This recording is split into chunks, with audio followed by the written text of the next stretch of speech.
பாப்பா அப்பா கடைக்கு போனாங்களே, இன்னைக்கு என்ன வாங்கிட்டு வந்திருக்காங்கன்னு தெரியலையே. அம்மா அப்பா வந்து ஈரல் வாங்கிட்டு வந்திருக்காங்கம்மா.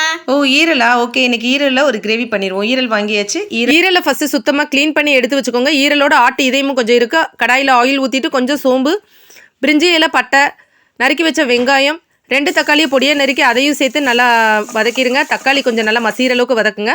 இந்த ஆட்டு இதையும் கொஞ்சம் வேகிறதுக்கு லேட் ஆகும். ஈரல் சீக்கிரமே குக் ஆயிரும். இஞ்சி பூண்டு பேஸ்ட் போட்டு நல்லா இதை மிக்ஸ் பண்ணிடுங்க. தக்காளி நல்லா மசிஞ்சதுக்கு அப்புறமா க்ளீன் பண்ணி வச்ச ஈரல் அதை சேர்த்து நல்லா மிக்ஸ் பண்ணுங்கள். இதில் மஞ்சள் தூள் கொஞ்சம் சேர்த்துட்டு, மிளகு பொடி, ஜீரகப்பொடி சேர்த்துட்டு, வீட்டில் அரைச்ச மசாலா பொடியோட கொஞ்சம் தேங்காய் இஞ்சி பூண்டு பேஸ்ட் சேர்த்து இதை நல்லா மிக்ஸ் பண்ணிவிட்டு வேக விடுங்க. 15 மினிட்ஸ் சரியான அளவாக இருக்கும். ஈரல் சீக்கிரமே வெந்துடும். ஈரலில் வந்து இரும்பு சத்து ரொம்பவே அதிகமாக இருக்குது. இம்யூனிட்டி பவர் கம்மியாக இருக்கவங்க கண்டிப்பாக ஈரல் சாப்பிட்டே ஆகணும்.